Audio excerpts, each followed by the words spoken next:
Et je vous le rappelle, si vous avez des commentaires et des réflexions, des remarques, elles sont les bienvenues. Voilà. Donc ce soir, la prière des patriarches. Nous allons finir notre étude. Ouvrez vos micros. Je vous invite à ouvrir vos micros.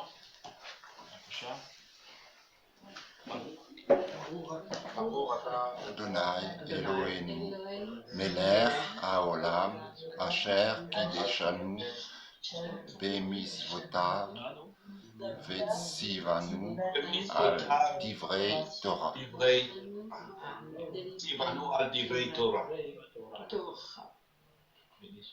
Béni sois-tu, Adonai, notre Dieu, roi du monde, qui nous a sanctifiés par tes commandements et nous a ordonné l'étude des paroles de la Torah. Amen. Amen.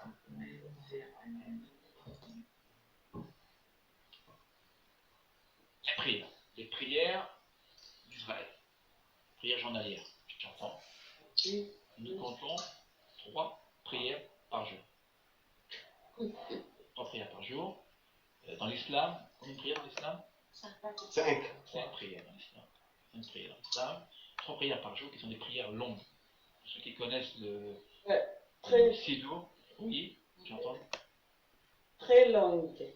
Très longues, elles sont très longues, ce sont de longues prières. Et plus particulièrement, Shacharit. Ici, Shacharit. Alors là, il y a une erreur, on va tout de suite corriger, évidemment, que je vois ici. C'est Mincha, on va corriger, je vais réécrire le c'est Mincha, je vais réécrire, bien évidemment, je vais commettre une erreur, on m'excuserait. Voilà, en reportant les notes. Ici, donc, on a donc 3 prières, Shacharit, Mincha, que je vais tout de suite corriger, on va réécrire ici, Mincha. Oui. Mincha. Je vous enverrai le PowerPoint, je corrigerai évidemment. Mincha. On va mettre le point, on va corriger ici. Mincha. Que veut dire d'ailleurs Mincha? C'est un terme qui apparaît dans le texte biblique, Mincha. Une offrande. Ah oui, c'est l'offrande.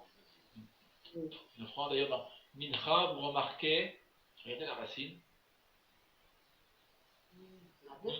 Noach. On va rajouter le vav, Noach qui veut dire Repos. Non. Repos. le repos, oui, le repos, oui, c'est juste. Non. Le repos, oui, le repos. Tout à fait, voilà la racine. Voilà. Noach. Offrande qui est repos à la paix. Voilà. C'est donc la prière de l'après-midi. Et c'est bon. Arvit. Deuxième prière. Alors la prière la plus longue, pour ceux qui connaissent les 2 prières, non, c'est pas Mincha. Shacharit. C'est une prière qui est très longue, qui peut durer le matin quand on prie même très vite, au moins 1 heure.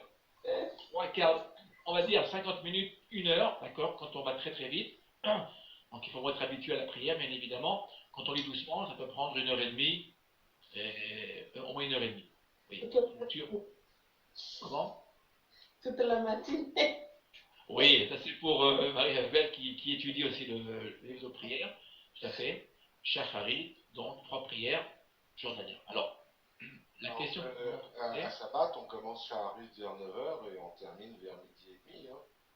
Oui, alors attention, là, justement, je vais en dire un mot. Alors, parce que tu en parles, j'en profite, Christophe. Attention, on a ce qu'on appelle des prières quotidiennes de la semaine, des 6 jours de la semaine, puis la prière du Shabbat. Alors, la prière du Shabbat, elle est assez particulière parce que, en fait, elle paraît plus courte, mais en fait, elle est quand même très longue. Celle du matin, elle peut durer près de 2 heures, 3 heures. 3 heures de prière. 2h30, 3 heures de prière le matin, d'accord, à la synagogue. J'y reviendrai. Tu pourras rappeler, Christophe, d'accord, je dirai un mot à propos de la prière, et quand on va arriver à Abraham, d'accord, quand on va parler d'Abraham, et je montrerai la différence qu'il y a entre la prière quotidienne des 6 jours et celle du Shabbat. J'en dirai un mot très, très léger, mais je voudrais quand même en dire un mot. Voilà.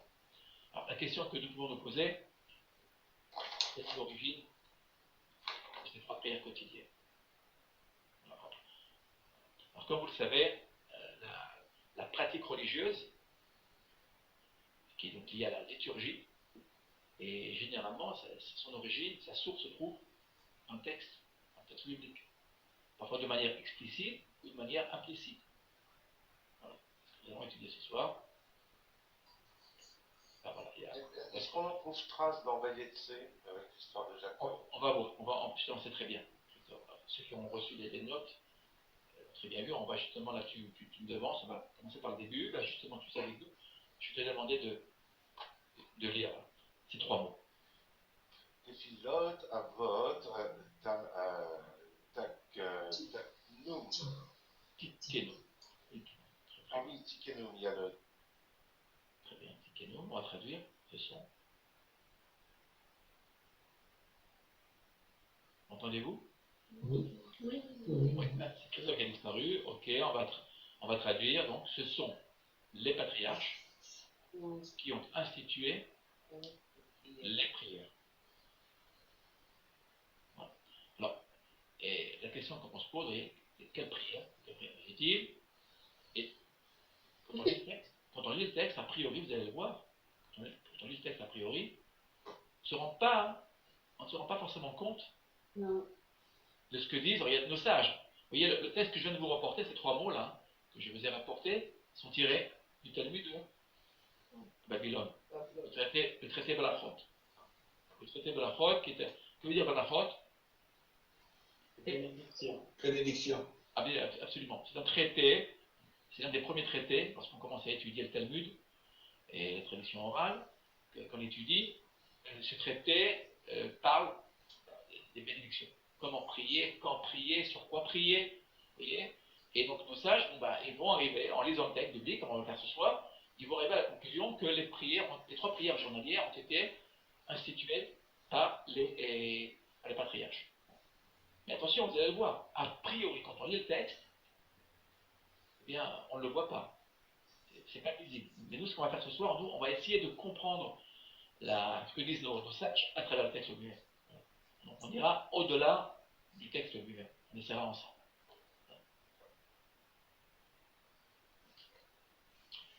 Nelly, est-ce que Nelly est parmi nous? Nelly, du Vernois. Nelly, bonsoir. Bonsoir, Chaim. Bonsoir Nelly, et merci infiniment pour ton mot, je dois y répondre. Oui, Et avec pour le cœur d'avoir reçu des mots aussi forts, aussi puissants. Voilà, et donc vos prières sont très très précieuses. Merci beaucoup. Nous allons lire Vayashkem, ce verset. Abraham, Baboker,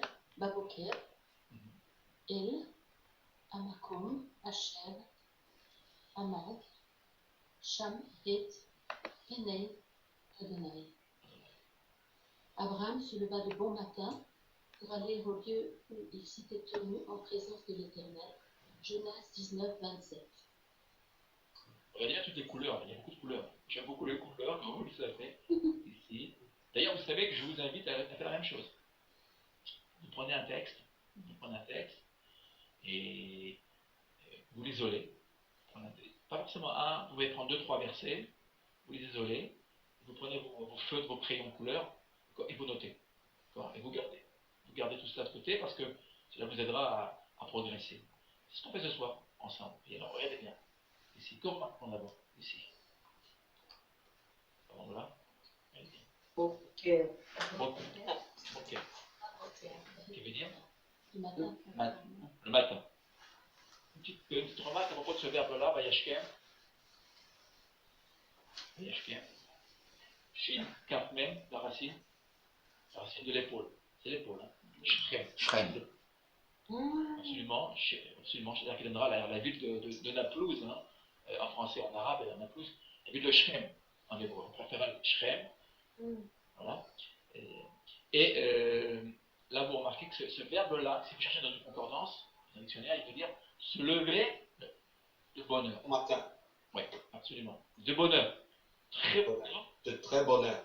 Et là, le texte, regardez ce que dit le texte. Là. Il nous rapporte Baboker. Il insiste sur le matin. matin. Il est ici. Oui, absolument. On peut dire, voilà. Premier rayon de soleil. Ici, il s'est levé. Alors, regardez bien, on a donc ici le temps. Il nous reste quoi? Le lieu. Lieu. Et la Macon. Regardez ce que j'ai fait. Apparemment, mais je l'ai quand même fait là.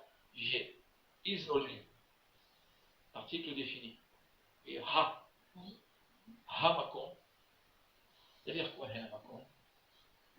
L'endroit. Mais quand on a, regardez bien, quand on a, oui, le lieu, quand on a l'article défini, ça veut dire quoi? Ça veut dire que c'est précisé. Oui, très bien. C'est-à-dire que c'est un lieu qui peut être connu, un lieu qu'on a déjà connu auparavant. Vous voyez? Et donc, on veut vraiment préciser le lieu. Un lieu précis. Le lieu, on ne sait pas de quel lieu a priori, vous voyez? Un lieu, le lieu. On n'a pas de lieu géographique a priori. Et ça, c'est le premier point. Mais en tout cas, quoi qu'il en soit, on a ha makom. C'est vraiment très, très, très précis. Très bien. Juste une question là. Est-ce que vous vous rappelez du contexte? Quand vous lisez un verset, toujours le regarder dans son contexte. Est-ce que vous vous rappelez? C'est pour aller. Oui. Non, je ne sais pas. C'est là où Abraham Avec Là où il avait intercédé pour Sodome. Sodome? Oui. Attendez. Nelly, oui, Nelly, oui, Nelly. C'est le lieu où il avait intercédé pour Sodome devant l'Éternel avant que ce... Oui. Vous voyez? C'est très bien. Enfin, on va y venir. Vous voyez? On est à Genèse 19-27. 19-27, ici. Si vous lisez le texte, vous verrez que dans le texte, ici, vous savez quoi, on va voir le texte. Il n'y a pas mieux que ça, 19-27. C'est juste le fait que la femme de Lot soit transformée en statue de sel. Voilà, on va voir ça.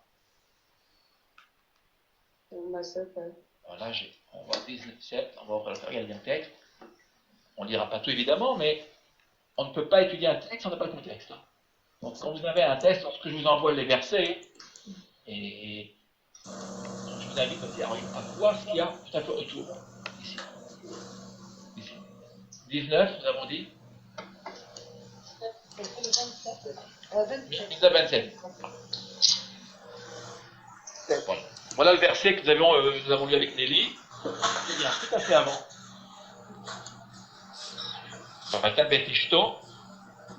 Mais Acharav, Netiv Melach, la femme de Lot, ayant regardé en arrière, devient une statue de sel. C'est le verset qui précède. Et regardez le verset qui suit. On va le lire ensemble, si vous voulez bien. Regardez bien. Vayashkef al Penei Sedom Amora al Kol et Refrakar Yar Ine Allah Kitor Aaretz On va s'arrêter là. Traduction. Martine, on va traduire. Il considéra l'aspect de Sodome et de Gomorrhe et l'aspect de toute la plaine, et il remarqua qu'une exhalaison s'élevait de la terre, semblable à la fumée d'une fournaise. Vaillera 19-28. 19-28. Alors, ce verset-là, on peut le comprendre que si justement, on connaît ce qui précède. On va revenir en arrière. Ici, vous voyez? Un instant. Un instant. La question que je pose, est-ce la première fois qu'Abraham se tient face à l'Éternel? Non. Non, Nelly vient d'y répondre. C'est pas la première fois. Non. La première fois. Vous vous rappelez quand il s'est tenu devant l'Éternel? Il a intercédé en faveur de Sodome et Gomorrhe. Excusez-moi. Je demande le silence. Le silence total. Merci à vous. Vous voulez parler, fermez les micros. Merci. Ok, Nelly, oui, tu disais? Il s'était tenu dans ce lieu pour intercéder devant le Seigneur, justement, en faveur de Sodome et Gomorrhe. Absolument. Et avant la destruction et le jugement de Sodome et Gomorrhe. Voilà. On va demander à Gérard Distel. Gérard, vous entend? Oui, pas de problème. Bonsoir Gérard. Madame Gérard. Gérard. Oui. Vous m'entendez? Oui. Ton micro, si vous pouvez te rapprocher du micro. Oui. Merci de être parmi nous. C'est bon? Alors, on va faire avec. On va faire avec. Hein? Eva Kacha. Gérard, oui, je suis là. Problème de micro. Oui, on t'invite à dire. Désolé. Gérard, Oui, j'entends. on t'invite à lire. Voilà. D'accord. Veifnu Misham Anashim, Vayirchu, Sidoma, Ve'Ra'am, Odenu, Omed, Lifnei, Adonai. Traduction. Les hommes s'éloignèrent et allèrent vers Sodome, mais Abraham se tint encore en présence de l'Éternel. Genèse 18, 22. 18, 22. Excellent. La traduction de Louis II. Alors, regardez bien ce qu'on a fait. Ici, je reviens. On en est ici au chapitre 19. 19, verset 27. Nous sommes remontés d'un chapitre. Vous l'avez remarqué? Oui. Un chapitre. Regardez ce qui se passe ici. On retrouve, c'est ce qui nous importe ce soir. On retrouve, regardez bien, ici, deux termes. Ahmad, et il s'était tenu. C'est en passé. Donc, s'il s'était tenu, c'est qu'il y a forcément, oui, absolument, un événement antérieur que nous avons retrouvé en Genèse 18. Ouais. Et qu'a-t-il fait? Regardez bien. Il s'est tenu en présence, regardez, en face. En présence de l'Éternel. Ouais, Péné, c'était une smichout, c'est une chaîne construite. Panim, devant la face De l'Éternel. d'Éternel. Amen. Je reviens au verset, regardez, du chapitre 18. Voilà, regardez bien. Voilà, Omed, là nous l'avons évidemment Au ici. présent. Oui, on peut dire au participe présent, si on s'en tient ici, se tient. On pourrait dire même se tient ici. D'accord? Dans le contexte, on traduira par un passé. D'accord? Sans rentrer dans le détail, parce qu'ici on a un vaïktol, vous voyez, vaïfnu, un vaïktol, vous savez, qui équivaut en fait à un passé.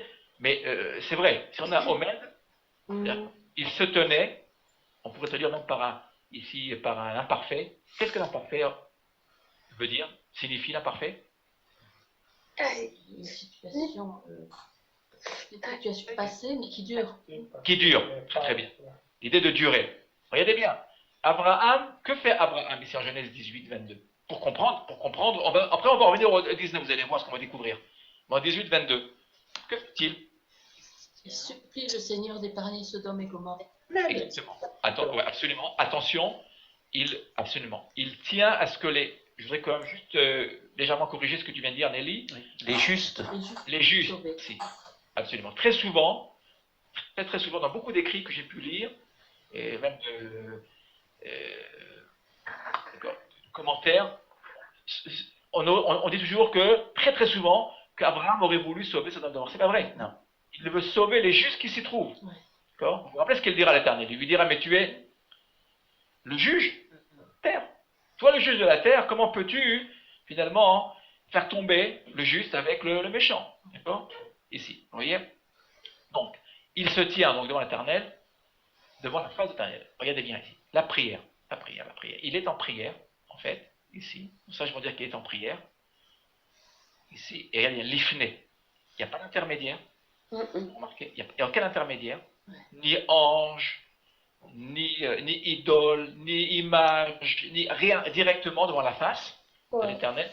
Et Omed. Alors, je voudrais qu'on s'arrête sur le mot terme Omed. Est-ce que vous vous rappelez, je n'ai pas indiqué la référence, c'est une référence qui m'est venue lorsque je préparais le cours. Vous vous rappelez des filles de Tselophrad? Oui. Oui. Qui étaient au nombre de combien? 5. 5 filles. Vous vous rappelez? Ouais. Si on revient sur l'histoire de toute l'histoire de Tselophrad, que s'est-il passé dans l'histoire de Tselophrad? Des filles de Tselophrad? Elles réclamaient. Pouvoir bénéficier de leur héritage. Absolument. Elles réclamaient un héritage. Parce qu'il n'y a pas de garçon. Il n'y a pas de garçon. Que font-elles? Vous vous rappelez? Elles vont se tenir debout, vous vous rappelez? Devant les anciens. Oui, d'abord Moïse d'abord. Moïse. Elles vont venir vraiment se tenir debout devant Moïse et debout il est marqué. Or, le terme Hamad, c'est aussi l'idée de se lever contre. C'est se rebeller même. L'idée de se rebeller, ici, évidemment dans un sens positif, hein, on va le voir. Abraham ne peut pas supporter, il ne supporte pas, il ne peut pas supporter que des hommes justes, puissent disparaître avec les méchants. les méchants. D'ailleurs, à ce propos, ce sera la grande question qui se posera, par exemple, je vous donne l'exemple extrême d'Hiroshima, par exemple. Hein. Vous avez vu, les textes là sont des textes extrêmement modernes. Hein. À Hiroshima, je prends cet exemple-là, parce que les Américains lanceront la première bombe atomique, en fait, avec Nagasaki. La grande question qui s'est posée, avant et après, d'après vous, quelle est la question qu'on peut se poser sur Hiroshima? Oui, des enfants, des femmes, innocents, des hommes, qui n'ont rien fait. Ont certainement payé le prix, vous voyez, de la méchanceté de leur gouvernant. Ici, c'est la grande question. Voilà. C'est la question d'Abraham. Omet, il ne bouge pas, il dit à l'Éternel, écoute, maintenant, moi, je réclame la vie des justes. Vous voyez, ici. Il ne bouge pas. Omet, on est ici l'idée de l'homme debout. Il y a même un livre d'ailleurs qui a été écrit sur l'homme debout, sur la prière. L'homme debout. Et Ahmad donnera la prière que nous connaissons. Voilà. La Hamida. La Hamida. Ceux qui connaissent la prière, je vois que c'est bien, vous connaissez bien. Ouais. La plupart d'entre vous, la prière d'Israël, la Hamida. La Hamida, oui, on retrouve la racine. Debout. D'être debout. Voilà. Qui est composée de combien de bénédictions, cette prière? C'est le noyau même de la prière journalière. 18 plus 1. 17 ou 18? 18 plus 1. Exactement, 18 plus 1. Adonai, Sephatai, Tiftar, etc. Et la Terra, d'accord? Ça, c'est le début de la prière du psaume 55, en effet. Tout à fait. Alors, là, vous le voyez, 18 plus 1, 19. D'accord? Et en fait, on l'appellera, en fait, 18 bénédictions. On l'appellera. La Hamida, on l'appelle la prière des 18 bénédictions. Je n'entrerai pas dans le détail maintenant de la Hamida, qui est très longue, qui est complexe. Vous voyez? Et regardez bien, l'origine de la Hamida, que nous faisons tous les jours, et matin, midi et soir, d'accord, serait. Elle est là. Voilà l'origine du texte. C'est-à-dire que c'est pas seulement se dire debout, c'est réclamer, on réclame à l'Éternel. D'accord? Et nos besoins personnels, d'accord, les nôtres, ceux de nos amis, de nos proches, et puis aussi les besoins collectifs d'Israël et du monde entier.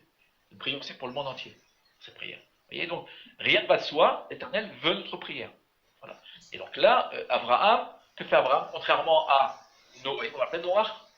Quelle est la différence entre Noach et Abraham, vous vous rappelez?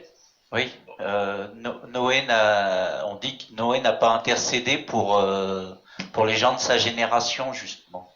Exactement, tout à fait. Il y a même un midrash, une exégèse qui dira que Noé se mettra à pleurer. Parce qu'il sortira de l'arche, il se mettra à pleurer quand il verra que finalement il n'y a plus personne sur terre.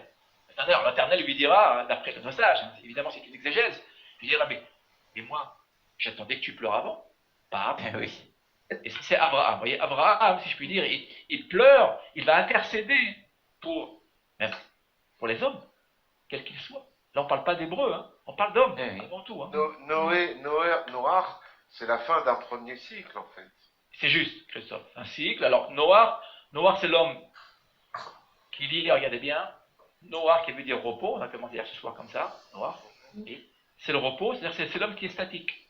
Il suit l'Éternel, ce que l'Éternel lui dit de faire, il le fait. Il le fait très bien d'ailleurs, hein, c'est injuste.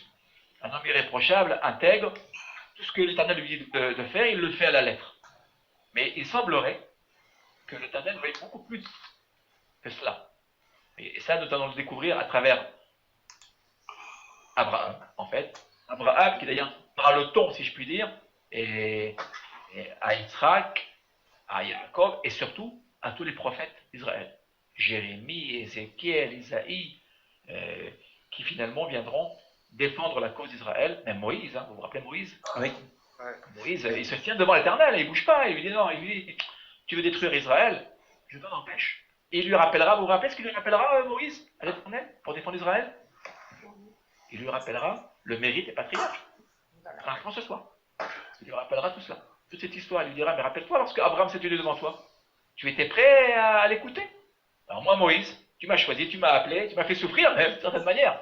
Maintenant, à mon tour, moi, de me révéler et de te demander de sauver Israël. Voilà. la raison pour laquelle ces prières sont très importantes, parce que et finalement, c'est le noyau même de notre vie quotidienne. De la liturgie. La liturgie, alors, que ce soit à la synagogue ou à la maison d'ailleurs, hein, dans la vie quotidienne. Le matin, au lever, quand on va à la synagogue, Tout à fait. on fait charrer. Mais en hébreu moderne, Noach, ça ne veut pas dire confortable. Oui, oui, tout à fait, oui, confortable, oui, tout à fait. Tout à fait. Se reposer, la noire, l'idée de. Reposant, confortable. Oui, absolument. D'être dans le confort, tout à fait. C'est juste. Aïm, Oui. Aïm, est-ce que je peux ajouter un mot à propos de la Hamida, parce que ça entre tout à fait dans le cadre de notre équipe de ce soir. Bien sûr. Le départ. Alors, tu le veux en hébreu ou en français? Comme tu le veux, pour que nos amis comprennent, il n'y a pas de problème. Baruch ata Adonai Eloheinu Elohei Avotinu Elohei Abraham Elohei Yitzhak Ah, Elohei Yaakov. Ael Agadol Agibor. Voilà. Donc, bon, Traduit. alors, la traduction du Sidour. Béni sois-tu, éternel, notre Elohim, j'aime pas dire notre Dieu, et Elohim de nos ancêtres, Elohim d'Abraham, d'Yitzhak et de Yaakov, etc. Très bien, vous voyez, donc, on répète d'ailleurs chaque fois. Elohé Abraham, Elohé Yitzhak, Elohé et Yaakov. On répète à chaque fois quand le Seigneur d'Abraham, le Seigneur d'Yitzhak et le Seigneur de Yaakov. On peut dire le Seigneur d'Abraham et de Jacob. Pourquoi? Parce que c'est ce qu'on va voir ce soir. Chaque patriarche a absolument communiqué de manière différente avec l'Éternel. La prière, elle est là, la prière. Mais chaque patriarche a eu cette communication. C'est comme nous, lorsque nous prions. Oui, c'est ce que j'allais dire. Chaim, Oui. Abraham Avinu a fondé la prière de Shachrit. Oui. Il s'est levé le matin, il s'est tourné vers le soleil, il a prié. Oui. C'est ce que je veux dire. C'est juste. Et à la tête d'une prière. Tout à fait. C'est ce que je viens de dire. Il s'est levé le matin. Voilà. Alors, ce que je voudrais revenir, regarde, je voudrais revenir maintenant sur le verset précédent, si vous me permettez. Regardez bien. Quelle question vous posez maintenant? À vous tous. Question que je me suis posée moi-même. Pourquoi le texte du Tanakh revient-il sur ce verset? Pourquoi c'est important pour nous? On vient de le savoir, regardez là. Si je reviens ici au verset 22, chapitre 18, ben, on sait très bien qu'il se tient devant l'Éternel, on connaît l'histoire, finalement. Il n'y aura pas de juste, au moins 10, et il n'y a rien un marchandage qui va s'établir entre l'Éternel et Abraham. On sait très bien qu'il n'y aura même pas de 10 justes dans ces villes. Alors, il y a 5 villes, en fait, hein, qui vont être détruites, sauf une. Une qui ne sera pas détruite, vous vous rappelez, Soar, parce que voilà, l'autre s'y trouvait, et c'est par le mérite d'Abraham. Maintenant, la question que je vous pose, que je me suis posée, pourquoi le texte revient-il sur cet événement? Ici, regardez bien. C'est une seule prière. Attendez. À l'instant, Daniel et Jacqueline voulaient prendre la parole. Jacqueline, excuse-moi. Ou Jacqueline? En fait, je me pose la question si Abraham ne voulait pas reprendre le fil de la conversation qu'il avait eu avec les femmes. Presque. Oui, tu te rapproches, c'est très bien. Oui, Daniel, on va voir Daniel. C'est très bien, oui, Daniel. J'allais dire un peu la même chose, c'est-à-dire qu'il retourne au même endroit pour continuer la prière qu'il a commencée. Exactement. C'est-à-dire. Il tient à suivre la situation, en fait. Oui, pardon? Il tient à suivre la situation. Oui, je vais aller plus loin, si vous me permettez. Et au même endroit. C'est qu'en fait, Abraham n'accepte pas tout à fait, si je puis dire, ça c'est mon commentaire personnel, on va dire, la décision de l'Éternel, quelque part. Vous voyez, il a du mal à accepter que des hommes puissent finalement payer le prix. Vous voyez, de la méchanceté de Sodome et Gomorrhe. Il y aura 5 villes. Vous vous rappelez de 5 villes? Sodome et Gomorrhe, qui sont les plus connus évidemment. Il y aura Adma et Tseboïm. Oui, très bien, et Tsoar. D'accord. Alors, sur ces 5 villes, 4 villes seront totalement détruites. C'est juste. Et pour Abraham, regardez bien. Il n'accepte pas ça. Il n'accepte pas. Il a du mal. Regardez bien, le mot Makon, là j'ai bien. Le mot Makon en hébreu indique, pour ceux qui connaissent un petit peu la tradition d'Israël, le lieu. Ou bien, oui, le lieu dans le sens. L'endroit. Le lieu de rencontre. Oui, très très bien. Et quel est ce lieu de rencontre? Regardez, j'écris le lieu avec un grand L. L'Éternel. L'Éternel est appelé dans la tradition orale Makom. Il est le lieu. On l'appelle Makom. Ah, Oui, parce qu'il n'y a pas de. On pourrait dire que c'est parce qu'il n'y a pas d'endroit, il est sur toute la terre. Exactement. Tous les hommes de la terre peuvent s'adresser à lui. Totalement. Voyez. Donc ça paraît logique, quoi, que. Absolument. Vous le voyez ici. Donc retenez cela, parce que ça nous allons retrouver le mot makom à propos de Jacob. D'accord, je ne dis pas plus pour l'instant. D'accord, on ira voir ce que nous réserve le verset, les versets relatifs à l'histoire de Jacob. Ok, donc retenez cela, voyez le mot makom, hala makom, il revient vers l'éternel. Il n'accepte pas, finalement, quelque part, je crois, en tout cas c'est mon commentaire personnel, ce qui s'est passé. Et, d'une certaine manière, il veut continuer, c'est ce que vous avez dit, la discussion, la prière, c'est plus qu'une discussion, c'est une prière ici. C'est une prière, et une prière, je dirais, acharnée. Hein. Et rien n'est perdu pour Abraham. On lâche pas prise. Ce que tu dis est soutenu par elle, en fait. Le elle qui dit, qui désigne lui, en fait. La direction. Attention, ne pas confondre elle. Attention, Christophe. Là, c'est un petit point qui est important. On a le elle, la direction. Regardez bien. Ça, c'est la grammaire. Hein. Avec le ségol, la direction. Éternel, avec oui, Marie-Abel. Avec un tiré. Un tiré. Ah, d'accord. Le Tout-Puissant, qui donnera d'ailleurs Elohim. Hein. Elohim. Ah, ok. Alors, Elohim, on l'écrira avec un Hataf Segol, certes, mais l'idée de puissance, on la retrouve avec le Tséré, ici. Bon, là, j'ai été pris par la phonétique. Oui, mais il faut revoir un peu les voyelles. Très bien. Alors, vous le voyez, là, l'intérêt de... Quand un verset revient dans le texte, et il faut en tenir compte. Ce n'est pas une simple répétition. Il n'y a pas ici une idée simplement d'esthétique pour faire bien, ou pour... Vous voyez, le texte biblique est un texte extrêmement économe, avare de mots. Ici. Voilà. Donc, si l'on revient sur cette idée, c'est qu'il y a une idée sous-jacente, de mon point de vue, encore une fois, je vous le rappelle, c'est parce que je pense, Abraham n'accepte pas, finalement, la décision d'Éternel, vous imaginez, n'est pas acceptée. Dans la prière, quand on prie, vous allez voir à la fin, c'est pour ça jusqu'au bout de notre étude, vous allez voir un document qui n'est pas facile, qui m'est difficile à supporter, mais je tenais quand même à vous le montrer, donc restez jusqu'à la fin, vous allez voir. Quand on prie l'Éternel, et c'est parce qu'on est décidé à changer le cours de l'histoire. Ce n'est pas simplement une lecture ou une méditation, vous voyez, en passant, c'est parce qu'on veut vraiment changer le cours de l'histoire. Abraham veut changer le cours de l'histoire.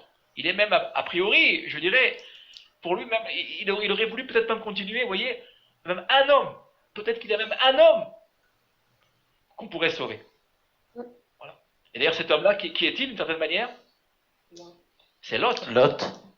C'est Lot, il est là, hein, il est là, Lot. Vous voyez, là, on va dire qu'il y a, l'Éternel fera, si je puis dire, il y aura, il écoutera d'une certaine manière la prière d'Abraham, comme nous voyons, parce que Lot, finalement, Lot aurait dû mourir, hein, avec sa femme et sa famille. Hein, Lot n'a pas de mérite. Si on lit le texte, Lot, finalement, donne une très très mauvaise impression.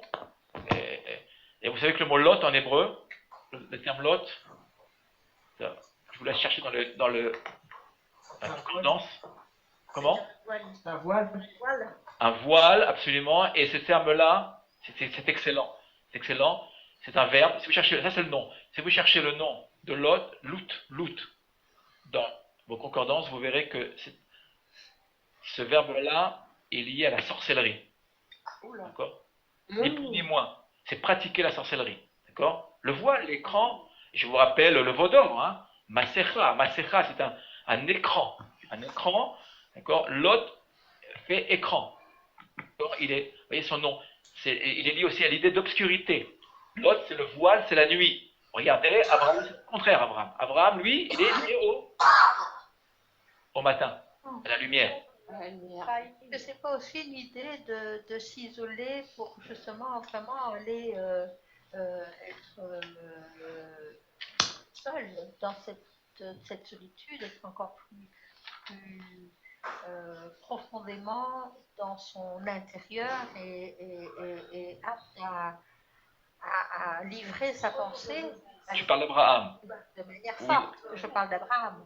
Oui, je pense que tu as tout à fait raison. Abraham est un homme seul.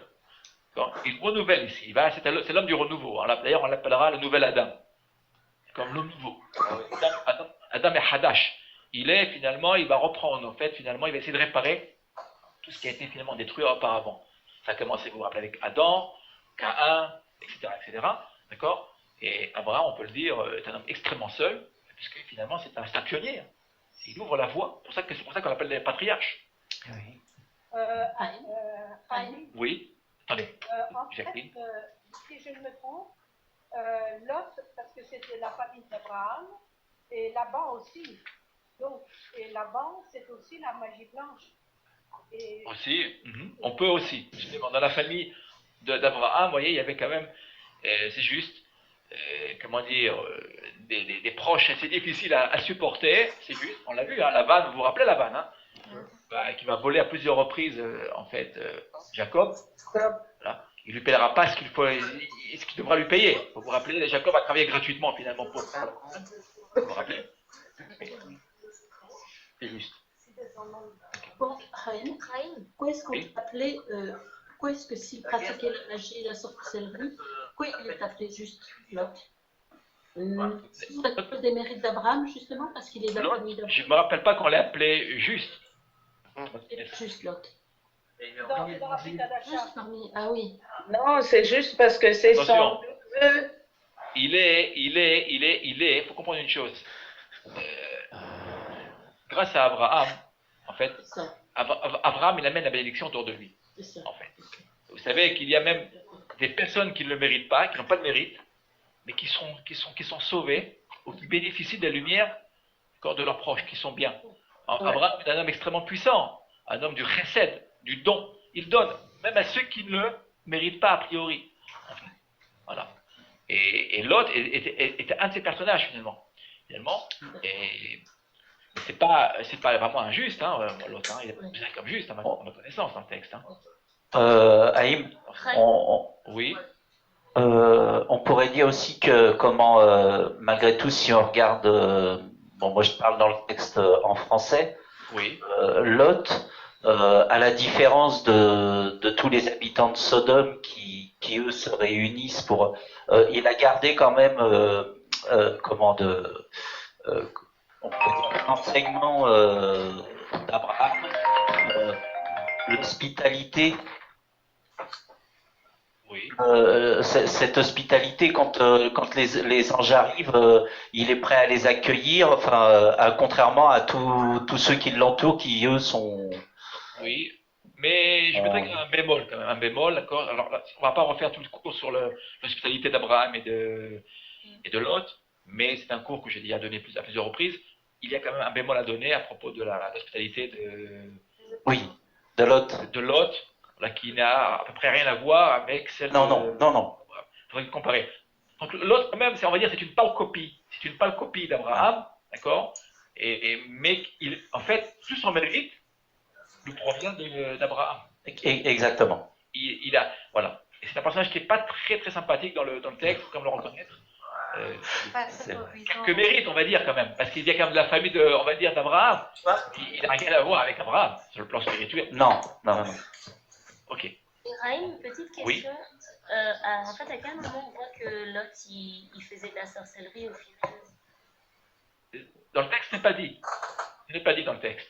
Ce n'est pas dit dans le texte, mais Lot, il y a un passage, je ne sais plus très bien lequel, on le voit, il était assis, rappelez-vous. Lot, il rendait justice à la porte. Il était assis à la porte, à la porte de Sodome. De Sodome, d'accord.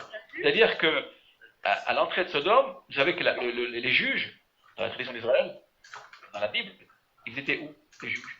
À la porte, à l'entrée des villes. À la porte. Absolument. Aujourd'hui, les tribunaux sont à l'intérieur de la ville, et au temps biblique, ils étaient à l'extérieur, peut-être à l'entrée de la ville. Voilà, l'entrée de la ville. Donc, dans le texte, on comprend, c'est évidemment une interprétation, mais dans le texte, on voit qu'il est assis à l'entrée de la ville, Sodome, si je ne me trompe pas, oui, Sodome. Oui. Et donc, on comprend de ça, je vais dire, il était juge. Voilà. Sodome. Vous imaginez, il a pris un poste qu'il n'aurait pas dû prendre. Il venait de ça. Il aurait dû refuser un tel poste. Être juge à Sodome, vous savez, hein, c'est, comment dire, pas très luisant. Voilà, pas très luisant. Pas très glamour, on dirait. Raïm, s'il te plaît. Oui. S'il te plaît, Raïm, pourrais-tu rappeler, s'il te plaît, courtement, la signification du nom d'Abraham, s'il te plaît? Abraham. Qui peut nous aider? Abraham, oui, très bien. Le père. Ah oui. Père du milieu. Regardez. Had Amon Goïm. D'abord, regardez bien. Son premier nom, c'est d'abord Abraham. C'est vrai. Voilà. Et on va lui rajouter, on lui rajoutera Ram. Abraham. Absolument, Abraham. Et c'est le père, en fait. Vous voyez, on a le mot père ici, vous voyez le mot Av. Ici. C'est l'élément de Dieu. Av Amon Goïm, pour être plus juste, on va sur le texte. Av Amon Goïm, le père d'une multitude de nations, puisque, comme nous le savons, il est marqué Venivrechu becha kol mishpechot adama. Et par toi seront bénies les familles. Toutes les familles. Familles, attention, les familles. D'accord, de la terre. Je vous rappelle que vous voyez ce He qui est ici, il vient d'où? L'élément de l'Éternel. Alors, oui, mais c'est juste, il y a un autre commentaire. C'est juste. Oui, absolument. Son épouse. Regardez l'épouse là. Quand même. Elle s'appelait Sarai. Vous vous rappelez Sarai? Ah oui, puis devenu ça. Sarai qui va devenir Sarah. Dans la tradition d'Israël, on n'a pas le droit de rappeler Sarai ni Abraham. On doit les appeler Abraham et Sarah. Ah. Alors, qu'est-ce qui s'est passé? Sarah, on raconte que Sarah est très généreuse. Qu'a-t-elle fait? Elle a partagé son Yud. Le Yud qui équivaut à combien? 10. 10. Vous voyez, 10. Elle a donné une partie à son époux. 5 pour son époux et 5 pour elle. Vous voyez, c'est l'égalité, vous voyez, des forces dans le couple. C'est ce qui permet finalement au couple de tenir. Vous savez que le couple Abraham et Sarah est un couple difficile. Hein. Rien n'est facile dans le couple d'Abraham et de Sarah. Si vous lisez le texte, il y a parfois beaucoup d'incompréhension dans le couple. Hein. Et c'est donc, mais quand même, ce qu'il faut quand même reconnaître, c'est que d'après la tradition, Sarah aurait donné une partie d'elle-même à Abraham. Vous voyez, l'importance de la femme hein, dans le texte, et c'est finalement par Sarah que finalement Abraham va devenir puissant.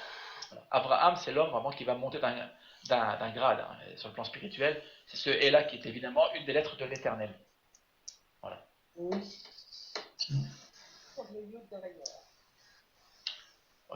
Rémi, tu es avec nous.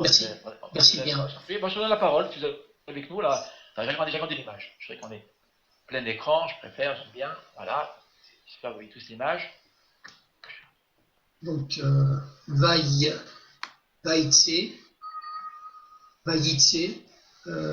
Yitzhak,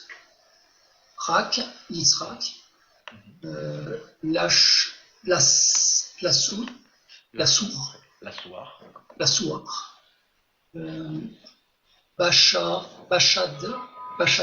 Bachadé. Sinon, le signe. Bachadé. Vous avez remarqué, là, tu as remarqué, Rémi, vous avez remarqué, on joue sur le signe, c'est voulu, hein, évidemment. La soie, Bachadé. Bachadé. Lifnot. Arrête-le, chérie. Arev. Lifnot Arev. Vaïssa. Oui.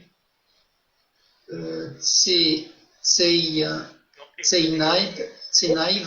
Vaïssa Enav. Enav, pardon. Le Kamat, vous voyez le Kamat, le Yud et le Vav. Nous obtenons Av. Très bien. Ensuite, Vaïar, très bien. On ne lit pas le dernier Shkeva ici, hein. C'est un Shkeva immobile. Sans Vaïar. Vehi, Veine,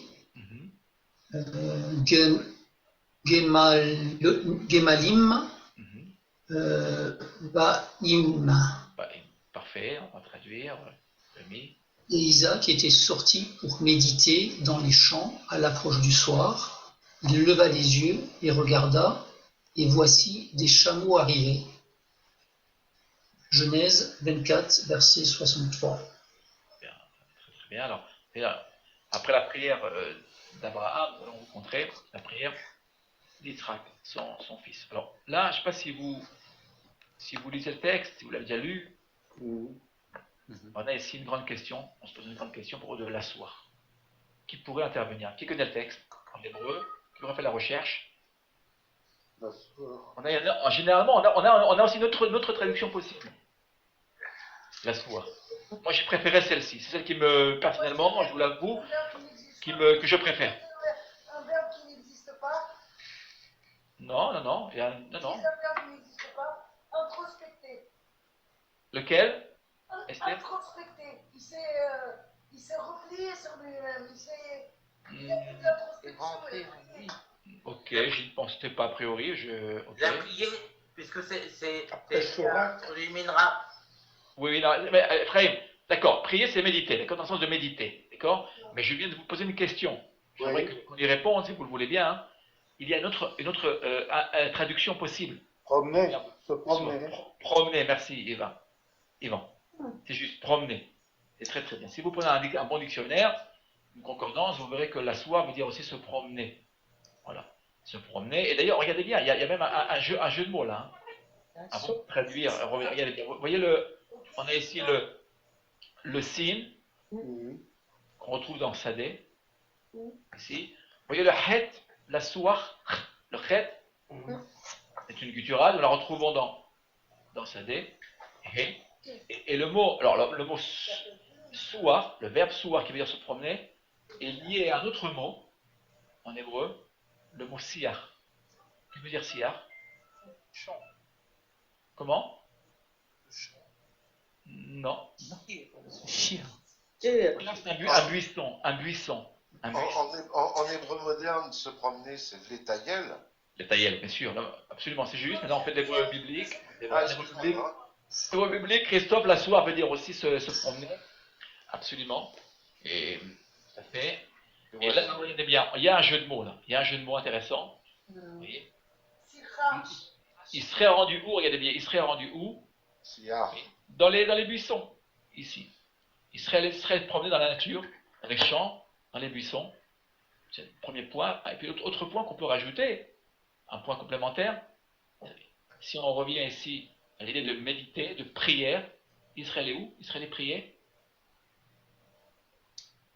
dans les champs, dans les buissons. Dans les champs. Regardez, c'est une prière, c'est une prière ici, ce qu'on appelle l'aide des doutes. Qu'est-ce que vous appelez l'aide des doutes? L'aide des doutes, c'est l'idée d'aller s'isoler, de prier. Là, voyez là, on quitte la synagogue, si je puis dire. On quitte la synagogue et on va prier une prière spontanée. C'est qu'a introduit Rabbi Nachman. Oui, Rabbi Nachman, du Breslev, vous savez, pour ceux qui connaissent, c'est absolument les mouvements chassidiques, c'est un des mouvements chassidiques, ça fait où, eh bien, on s'éloigne dans la nature, on va dans les montagnes, à la mer, même chez soi, d'ailleurs, on peut très bien le faire chez soi. Et la nature, c'est bon dans la nature, parce que dans la nature, vous voyez, on serait plus proche de l'éternel, moins de bruit ambiant. Est-ce qu'il pourrait y avoir un rapport avec le fait que Moshe a rencontré l'Éternel près du buisson aussi? Bien sûr, tout à fait, c'est excellent, tout à fait. Alors le buisson, chez Moïse, d'accord, on l'appellera pas Siar, bien que le sage l'appelle Siar d'ailleurs, hein. C'est juste, on l'appelle Séné. Séné, c'est le buisson. Et Séné, c'est bon, ce buisson qui rappelle le mot Sinaï, merci. Bon, regardez bien. On joue sur les mots, vous voyez, c'est le mot Sinaï. Absolument. Ce qui se passe au buisson ardent, nous le retrouverons au Sinaï. Alors, je reviens au texte, c'est excellent, Jacqueline, tout à fait. Alors, vous voyez là, l'idée de méditer, de promenade. Moi, je préfère l'idée de méditer, ici, il est allé seul. On peut méditer en se promenant. Comment, Yvan? On peut se promener en méditant. Tout à fait aussi, il n'y a pas de contradiction, tout à fait, c'est juste, et tout à fait. Et regardez, à quel temps, à quel moment? À l'approche du soir. À l'approche du soir. C'est comme avec Adam et Ève. Il y a des traductions qui traduisent le soir venu, c'est pas tout à fait juste, c'est pas le soir. C'est avant que la nuit ne soit... Un peu avant, quoi, le Sinaï. Tout à fait. Non, mais il n'y a pas marqué l'après-midi, il n'y a pas marqué... Mais il y a les Schnotes. Oui, parce qu'il n'y a pas marqué après-midi, parce que là c'est le texte qui veut nous dire les intérêts. D'accord? Esther, on doit prendre le texte tel qu'il est. Pourquoi il y a les fnotes? L'ifnot, ça veut dire, ça veut dire à la face de. On appelait vers. C'est comme l'ifné. La direction, dans la direction de. C'est féminin. Comment? C'est féminin pluriel. C'est féminin. Comment? L'ifnot, c'est l'ifné d'habitude, mais là c'est. L'ifnot, absolument. L'ifnot, c'est, on aurait pu dire même l'ifné à Erev. Oui, voilà. C'est un hébraïsme ici. C'est pareil. Okay. Absolument.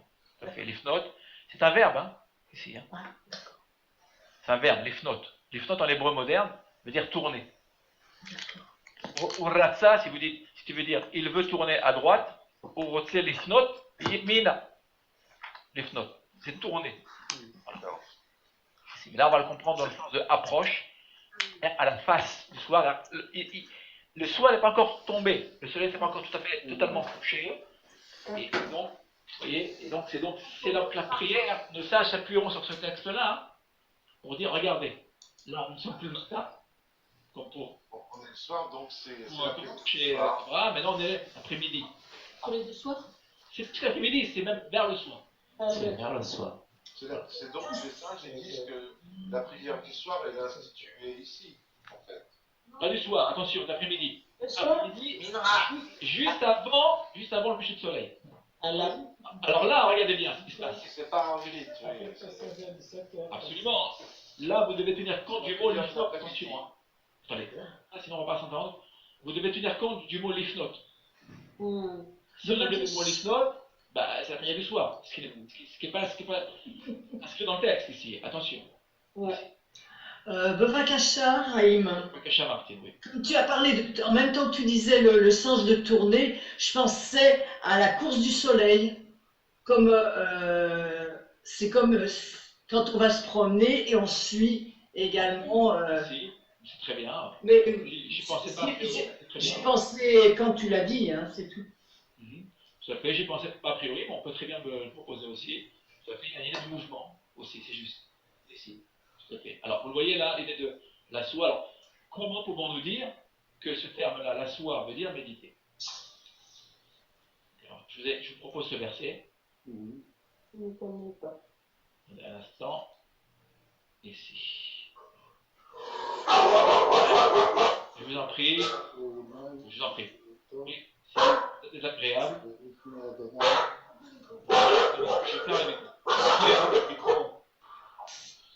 Je ferme le micro. Désolé. Ok. Oui.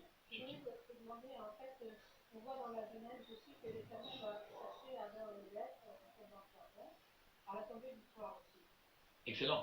Tout à fait. Tout à fait. Aussi. J'y pensais pas, a priori, c'est si bien de le rappeler. Alors, ce que je voudrais dire à propos de cette prière de l'après-midi, quelle est d'après vous la difficulté pour un juif pieux, c'est de nous reporter cette prière?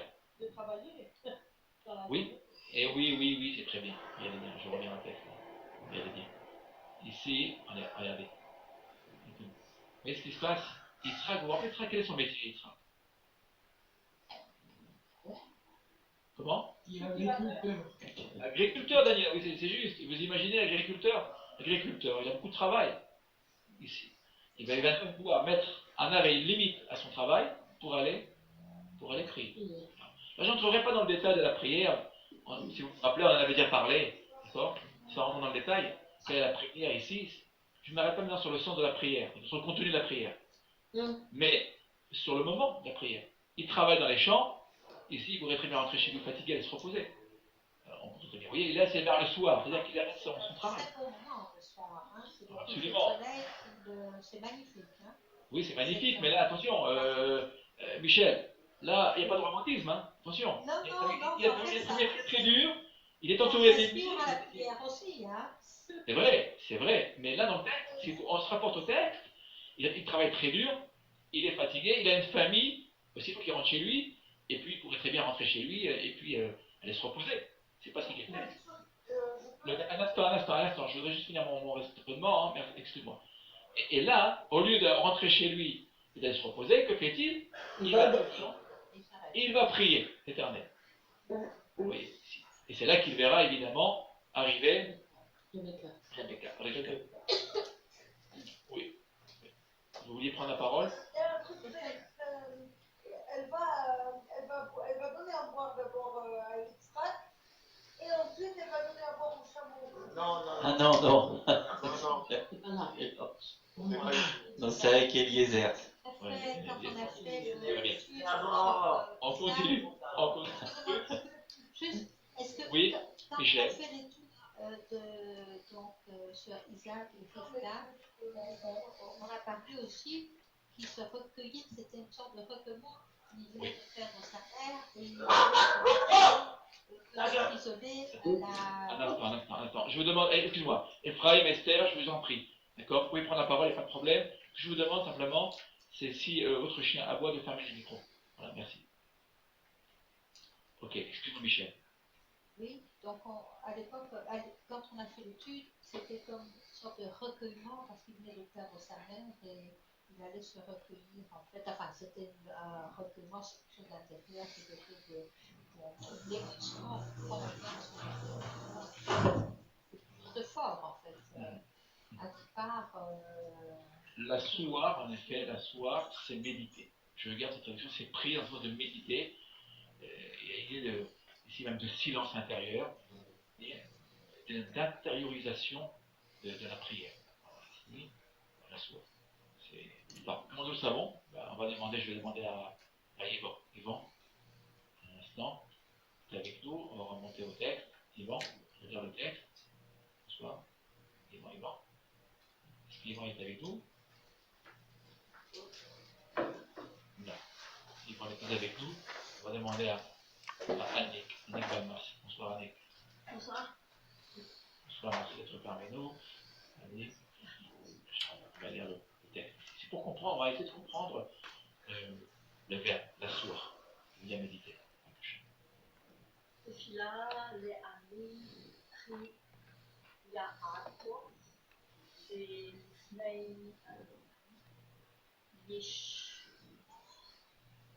סירוב. Et à nouveau, lorsqu'il est abattu et qu'il répand sa plainte devant le roi, selon que nous semblait verset 1. Vous voyez, siach, c'est le mot siach. On revient au mot siach qui vient de la racine souar, la souar. Siach, c'est parler dans le sens de prier, méditer, se plaindre aussi, pas seulement, mais aussi dans le contexte. Et vous remarquez de nouveau, l'ifné, toujours. Vous voyez le dénominateur commun entre Abraham et Israël, et même on le voit ici avec dans les psaumes, c'est toujours devant l'Éternel, devant la face d'Éternel. Et on ne connaît pas, vous voyez, l'intermédiaire, la prière, comment dire, demander uniquement à l'Éternel. C'est faux, dans le sens de Ephraim, je vous demande de fermer le micro.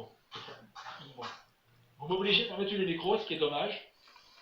Je n'aime pas fermer les micros. Voilà. Vous pouvez prendre la parole, il n'y a pas de problème, vous pouvez prendre la parole quand vous le voulez. Ce que je vous demande, c'est de fermer les micros. Merci. Ishpor Sicho, vous le voyez, donc, les réponses. Je vous demande, à vous tous et à vous toutes, de bien retenir ce verset. On va le répéter, vous verrez par rapport au petit film qu'on verra tout à l'heure. Tefila le ani ki ya'atof velifnei Adonai ishpor sicho. Voilà. Ce verset-là, probablement l'un des plus connus, et la prière qui est, le prononciage qui est la mieux reçue, c'est celle du pauvre. On dira que même David, même le roi David, s'est exaucé, prier comme un pauvre. Parce que le mot pauvre, vous voyez le mot pauvre, en hébreu, ani, c'est le même mot que le mot humble. Dites-vous humble. Comment? On va écrire. Le même mot que le mot ani, vous voyez le mot ani que je viens d'écrire, c'est le même mot que le mot humble. On retrouvera avec Moïse, vous vous rappelez l'homme le plus humble. Regardez bien, Anav. C'est beau, hein? Vous voyez que le Yud peut très bien se transformer en Vav, ou vice-versa. Nous savons que ce sont deux lettres qui peuvent permuter. Voilà. Donc, finalement, l'Éternel reçoit la prière de celui qui est pauvre dans le sens de celui qui est humble. Vous voyez, on peut très bien être un roi, un puissant, et être humble. Il n'y a aucune contradiction. Que très souvent ce ne soit pas tout à fait juste, comme nous le savons. D'accord? Le pouvoir corrompt le pouvoir absolu, corrompt absolument, et qu'on oublie parfois d'où nous venons. Mais si on prend David, David est un roi humble, il le sera en tout cas, même rappelez-vous de Shaoul, le premier roi d'Israël, qui sera appelé humble. Il ira se cacher, vous vous rappelez, derrière les instruments, les Nechba et la Kelim. Si je comprends bien, donc, en fait, dans la Brit Hadasha, Ton micro, Jacqueline, je fais un effort là. Je voudrais. Voilà. Excuse-moi, si je comprends bien, oui. Dans la Brit Hadasha, on dit heureux les pauvres en esprit. Donc on peut aussi traduire heureux les humbles d'esprit. Oui, oui, absolument. C'est la traduction. Ce qui paraît plus logique. Évidemment, le grec est passé par là, donc il a évidemment. Parce que pauvre en esprit, bon. Des évangiles, il y a évidemment, mais il faut revenir au substrat hébraïque des textes absolument des évangiles, d'accord, que je ne dirai pas Brit Hadasha, évidemment, si vous me permettez. Voilà. Bon. Mais les évangiles, c'est juste. Mais dans les Sefer Tehillim, il y a beaucoup, on cite souvent le pauvre. Oui, le pauvre, absolument. Le pauvre, c'est celui aussi, alors, ça dépend du contexte, c'est celui-ci qui n'a pas de Torah. Celui qui n'a pas étudié la Torah, comme pauvre en connaissance, la connaissance égale grand C, c'est-à-dire la connaissance du Da'at. Le Da'at, c'est-à-dire celui qui n'a pas étudié les textes fondamentaux de la tradition. Il s'appelait Ami, c'est celui qui est pauvre. Raïm, j'ai une petite histoire à raconter là-dessus. C'est un rabbin qui voit un jour un fidèle qui prie, mais sans savoir prier en hébreu. Alors il lui apprend à prier en hébreu et tout. Et un soir, il y a Dieu qui lui apparaît et qui lui dit pourquoi tu m'as enlevé mes prières sincères. Tu la connais cette histoire? Non, je ne connais pas du tout. Prière, celle de Kippour. À Kippour, on raconte qu'à Kippour, et il y avait un homme qui ne savait pas prier. Voilà. C'est que la prière de Kippour était très très longue. Hein. Et extrêmement longue, il n'y a pas d'arrêt, presque pas d'arrêt. En fait, tout le monde sait prier dans la synagogue, sans aucun problème. Tout le monde sait comment commencer la prière, la finir, etc. Puis il y a un homme extrêmement humble, un pauvre, qui ne sait pas prier. A priori, il rentre dans la synagogue. Il connaît son alphabet. Au moins son alphabet. Je ne sais pas si vous la connaissez, celle-là. Que fait-il? C'est une histoire chassidique, hein, qui est racontée par les pieux. Que fait-il? Vous voyez, en quelques minutes, il rentre dans la synagogue, il ressort. Il fait quoi? Il dit Aleph, Bet, Gimel, jusqu'à table. 22 lettres. Il dit à l'Éternel, mais pour toi l'Éternel, je te laisse agencer, mettre de l'ordre dans ces lettres, recevoir toutes mes prières en agençant toutes ces lettres. Il ressort et on raconte, bon ça c'est une histoire évidemment, mais on raconte que toutes les prières ont été exaucées grâce à la prière de celui qui était entré. Pourquoi? Parce qu'il était sincère, humble, vous voyez. Et voilà. Donc, ce qui importe, c'est l'intention que nous mettons lorsque nous étudions et lorsque nous prions, bien évidemment. Ce qui importe, c'est pas de répéter, vous voyez, comment dire, à longueur de journée des prières, ou de les répéter automatiquement, même si parfois nous le faisons, je dois l'avouer, voilà, en sincérité, mais on doit mettre le cœur. C'est pour ça que dans la tradition d'Israël, on doit, avant d'aller prier, on doit méditer la prière.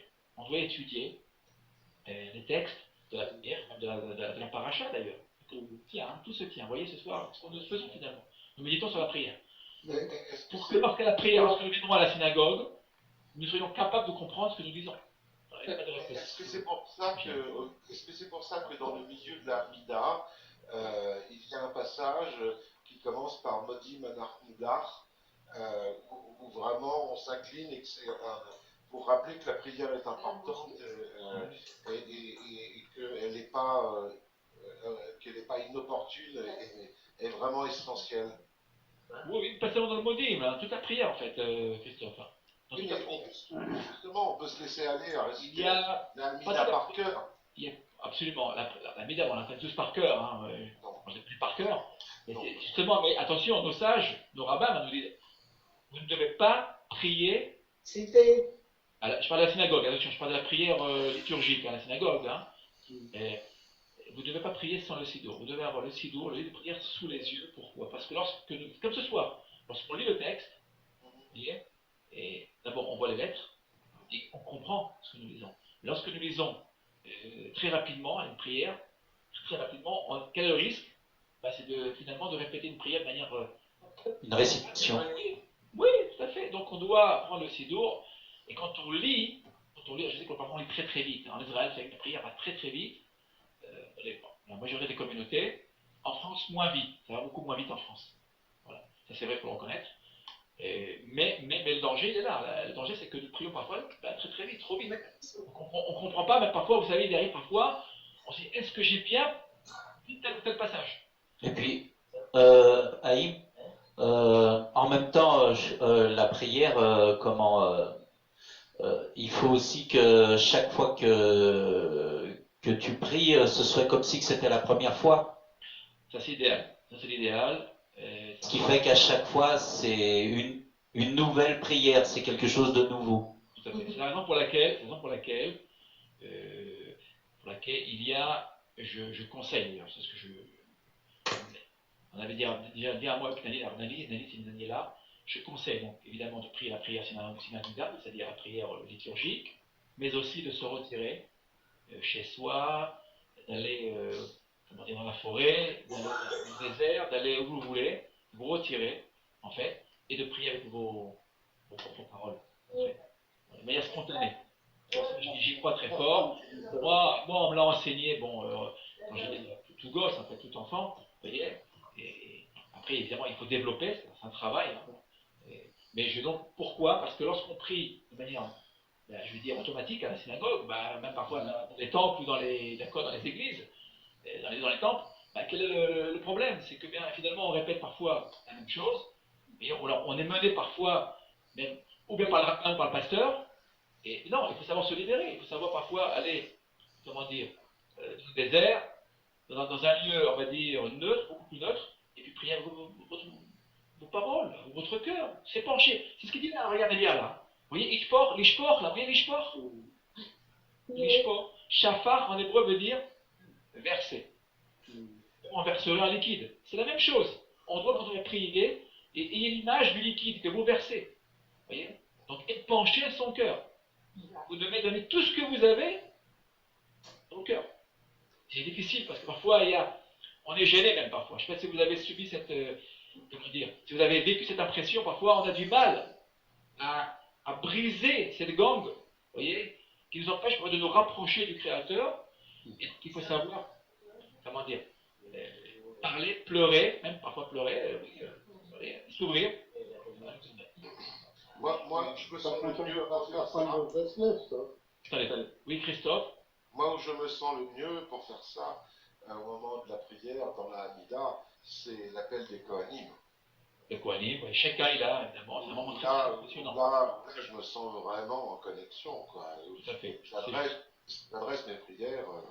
Tout à fait. Je suis tout à fait d'accord avec toi, c'est ce que je ressens aussi à la synagogue, la Birkat Kohanim, c'est un moment extrêmement impressionnant, extrêmement fort, et une énergie extrêmement puissante. Ça, il faut le vivre pour le comprendre. Oui, attendez. On peut intercaler des choses personnelles pour la famille. Voilà. On peut. Mais du coup, il y a des endroits. C'est vrai, Esther. C'est juste. Alors, justement, je crois que notre ami Nadine veut compléter ce que tu dis. C'est très bien. Non, je voulais dire ça déjà que j'étais d'accord avec Esther et que je le fais moi-même. Mais ce que je voulais dire à propos dépenser ce cœur, il y a l'un des psaumes, je ne sais pas si c'est pas le psaume 51, où justement David épanche son cœur. Oui, il épanche son cœur. Absolument. Après la faute de. Avec. Oui. Absolument, il épanchera son cœur, il fera teshuva. J'espère. 51, c'est ça, hein? Oh oui, je propose 51, absolument. Ça, oui. La raison pour laquelle, d'ailleurs, Nani, c'est un très bon exemple, parce que c'est la raison pour laquelle la Mida, la prière, le cœur même de la prière journalière, commence par un des versets du psaume 51. Adonai Sfata et Tiftach, Egip et la terre. Vous voyez? On demande à l'Éternel d'ouvrir notre bouche pour que nous soyons capables d'éponger notre cœur. À propos, j'espère que, je ne sais pas très bien quand, mais j'espère, c'est dans mon programme, vous proposer, pourquoi pas, une étude sur la méditation juive. Ah oui. Très bonne idée. Tout à fait, que j'ai moi-même étudié, que je continue d'étudier, pratiquer.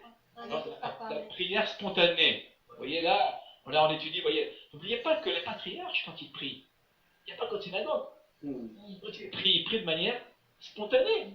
Il y a d'abord spontanée. Alors la question qui s'est posée, pourquoi nos sages ont-ils institué la prière synagogale? C'est ce qu'ils disent. Que disent nos sages? On l'a vu au début du cours, ils disent que finalement la prière de nos patriarches, finalement, a influencé la prière synagogale. C'est juste. Mais pourquoi ils ont d'une certaine manière, je dis bien entre guillemets, figé la prière du patriarche? Pourquoi d'après vous? C'est important. Ben, c'est pas par rapport aux holocaustes, l'holocauste du matin et l'holocauste du soir qui était présenté devant l'Éternel. Mais c'est pas la raison principale. Est-ce que la liturgie, ça aide à tenir dans le temps, dans la prière et avec l'essentiel? Excellent, excellent. C'est la raison principale. Quel est le problème? Si maintenant, d'accord, vous demandez à quelqu'un, quel qu'il soit, je parle devant une personne, vous demandez à un peuple entier. Je ne parle pas d'une élite, d'accord, de ceux qui ont prié, qui se lèveront le matin, très bonne heure, qui prieront leur prière. Si vous demandez à un peuple entier de prier, non, de prier mais spontanée, pas possible. Les gens, ils iront leur travail. Tout le monde ne s'appelle pas Yitzhak. Même si Yitzhak est évidemment un exemple pour nous, c'est le patriarche. Non. Alors, quand on parle de sages, ils vont reprendre, regardez le texte biblique, ils vont finalement le tirer sur le texte, et ils vont finalement, à partir de la prière d'Abraham, d'Yitzhak et de Jacob, instituer la prière journalière pour nous dire, regardez bien, regardez, en priant, vous vous rapprochez d'abord de la tradition, et puis dans le temps, regardez bien dans le temps, il y a une continuité. La prière finalement institue la continuité, vous voyez, du lien, de l'alliance qui nous unit avec l'Éternel. Sans la prière liturgique, il n'y aurait pas de prière, en vérité. Il n'y a peu de prière, il y aurait bien sûr. Il y aurait une élite qui irait prier. Israël, n'oubliez pas que Israël, et quand on parle d'Israël, on ne parle pas d'un individu, on parle d'un peuple entier. Et imaginez-vous Yom Kippour. Je ne sais pas si vous avez vécu comment, d'accord, je prends Yom Kippour, qui est vraiment le pic à la prière. Je ne sais pas si vous avez assisté en France ou ailleurs, en Suisse ou ailleurs, je ne sais pas où vous habitez, en Belgique, mais en Israël, vous allez voir, c'est impressionnant. Hein. Il y a une puissance dans la prière qui est assez impressionnante. On est porté par la prière. On oublie même le jeûne. Hein. Quand on prie dans le groupe, dans la synagogue, on oublie notre faim, notre soif, et on est porté. C'est la prière qui nous porte. C'est pas nous qui portons la prière, c'est elle qui nous porte. C'est le jour où en Israël, il n'y a aucune voiture. Aucune voiture, il y a un silence mais incroyable, pas d'avion, d'accord, rien, vraiment tout est fermé. D'accord, et on est vraiment dans la prière. Un peuple qui prie. Alors il y a le Shabbat, évidemment. Mais le Shabbat, c'est pas la même chose. Voilà, le Shabbat, vous qui vivez en Israël, tout le monde ne fait pas le Shabbat, donc il y a des voitures qui passent, etc. Mais je prends l'exemple du Yom Kippour. Voilà, Kippour, c'est vraiment le jour vraiment de... Le Shabbat est plus important que Kippour. C'est vrai, c'est vrai. Shabbat, c'est la mort, Kippour, c'est carrette. Voilà. On ne rentrera pas dans ces considérations, d'accord. Mais quand tu parles de l'institution de la prière, excuse-moi Raïm, avant que tu effectivement, l'institution de la prière, elle est dès le réveil avec le Modé Ani, les Fanera, etc. Ça, c'est individuel. Tu dis bien Modé. Je remercie. Donc c'est Ani, c'est moi. Mais attention, la prière de la Hamida, le cœur même, c'est toujours au pluriel. Oui. À tel point que même des passages bibliques qui sont au singulier, qui seront introduits dans la Hamida, dans la prière quotidienne, seront mis au pluriel. Les sages vont faire une chose qu'on ne fait jamais. C'est bien qu'on n'a pas le droit de transformer un texte biblique. Oui, si on a un singulier, on doit regarder le singulier. On a un pluriel, on a un pluriel. Eh bien non, dans le cas de la prière journalière, dans la Hamida, dans le cœur même de la prière quotidienne, les sages vont reprendre des textes bibliques et les transformer, lorsqu'ils seront au singulier, les transformer au pluriel. Pourquoi? Parce que lorsque nous ne prions pas seulement pour nous-mêmes. On prie pour les nôtres, pour Israël et pour le monde entier. Donc, vous voyez donc le pluriel. Nous continuons si vous le voulez bien. Il y a un autre exemple que... Je vais continuer. Ephraïm, qui va être fait en journée. Ephraïm, je continue. Excuse-moi. D'accord, on continue, je voudrais qu'on continue, le temps passe. Bernadette qui est parmi nous. Bernadette, bonsoir Bernadette. Je vous rappelle que ceux et celles qui veulent prendre la parole, D'accord? Il y a nos habitués qui prennent la parole. D'accord? Donc je vous invite aussi à prendre la parole. D'accord? Vous êtes tous invités à prendre la parole. Ok. Danadel de Vakasha. Mon micro. Voilà. Ton micro, voilà, j'ai agrandi l'image. De Vakasha. Vaïfga. Je dois déplacer. Nous arrivons à la troisième prière. Vaïfga. Bamakom. Vayalen. Sham. Ba. Hashemesh. Vaïkan. Me Avenini. Amakom. Vaïsem. Para Ashetan. Mera Ashotan. Mera Ashotan. Oui, Vaishkaf. Bamakom. On va traduire, on traduit. Il arrive dans va. Vayetse. On continue. Il y va dans un lieu où il passa la nuit, car le soleil était couché. Il prit une pierre de ce lieu, dont il prit son chevet, et il se coucha dans ce lieu-là. Genèse 28, 12. On arrive ici, on est au milieu du livre de Bereshit, de la Genèse. Que remarquez-vous? Regardez les couleurs là. J'aime beaucoup les couleurs, on aime beaucoup les couleurs. Je remarquez-vous. On va rentrer dans le Makom, le lieu qu'on retrouve encore. Regardez, combien de fois? Combien de fois? 3 fois. 3, vous imaginez? Donc 2, 3 fois. Ça veut dire quoi? Le lieu de Dieu. Oui, absolument. Vous voyez, le texte, attention, il nous interpelle. Vous voyez, quand vous lirez le verset, vous voyez, il faut faire, mettez l'autre côté, il faut analyser. Vous vous rappelez Makom, on l'avait vu où? On l'a vu ce soir, on l'a vu où? Oui. C'est un devant l'éternel. Oui, j'y reviens, d'accord? On va visualiser le. J'y tiens, on y revient, je vous suis ce point-là.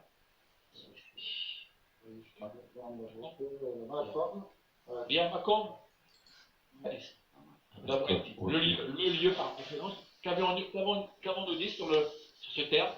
Ça pourrait désigner Dieu. Rencontrer les deux. L'éternel, d'accord, le Seigneur, tout à fait. Alors regardez bien, on y revient là. C'est celui qui remplit tous les mondes. Ouais. Voilà. Je reviens à Kadosh Baruch Hu. À Kadosh Baruch Hu, le Saint béni soit-il, absolument. Béni soit-il. Alors, regardez d'abord la traduction. On va faire une traduction littérale.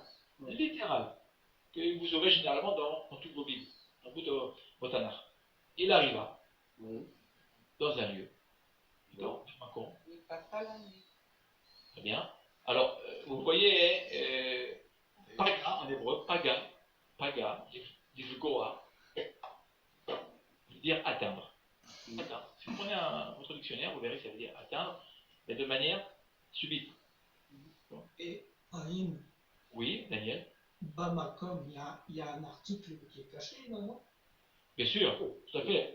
C'est pour ça que j'ai colorié absolument, c'est très juste. C'est dans le lieu et non pas dans un lieu. Absolument. Oui, dans le lieu. Excellent. Vous voyez ce que vient faire Daniel? Regardez la grammaire, c'est excellent. Vous voyez? Et le parak qui sont contractés. Absolument. Donc là, vous voyez, vous devez corriger. C'est une mauvaise traduction. Et donc, vous aurez... Absolument, c'est excellent. Dans Macom, on aurait dit comment sinon, Daniel? Dans un lieu. Dans un lieu. Bémacom. Il n'y aurait pas un dagesh dans le même.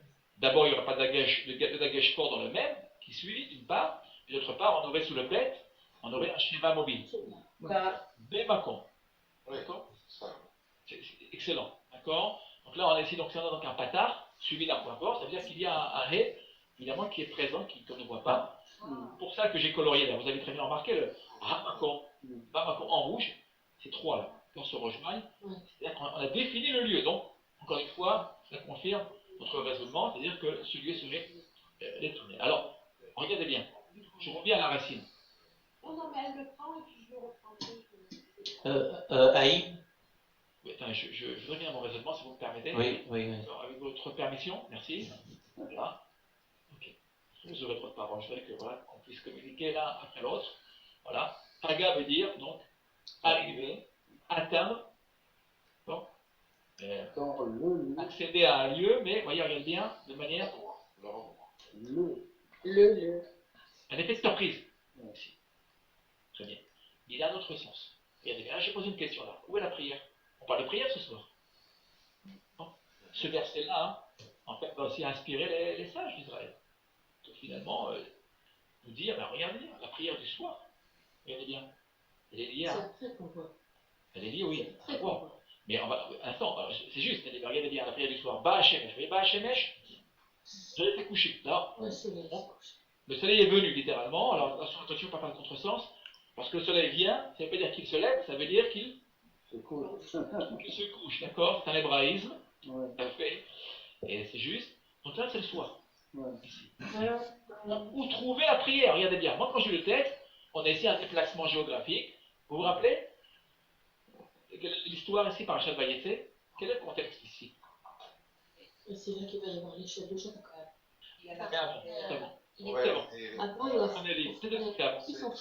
C'est là aussi où il y a la ligature de. Non. Son père lui a dit de partir au pays de sa famille et il a fui son frère. Il a fui, c'est le terme. Il fuit son frère Esav. Comme il craint son frère, même sa mère. Rappelez-vous, Rebecca, elle lui dit surtout, tu ne vas pas rester, ton frère va te.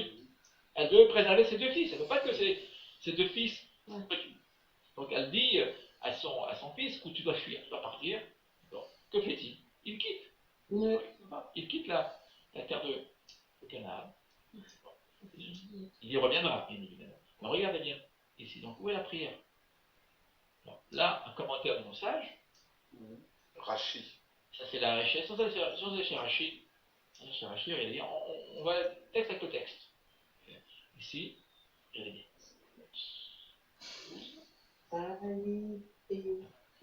Voilà. Le verbe paga, paga a un sens de prière. Absolument.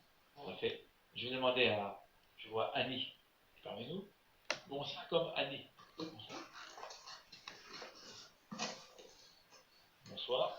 Bonsoir à tout le monde. Bonsoir, très très heureux de te retrouver parmi nous. Voilà. Moi aussi.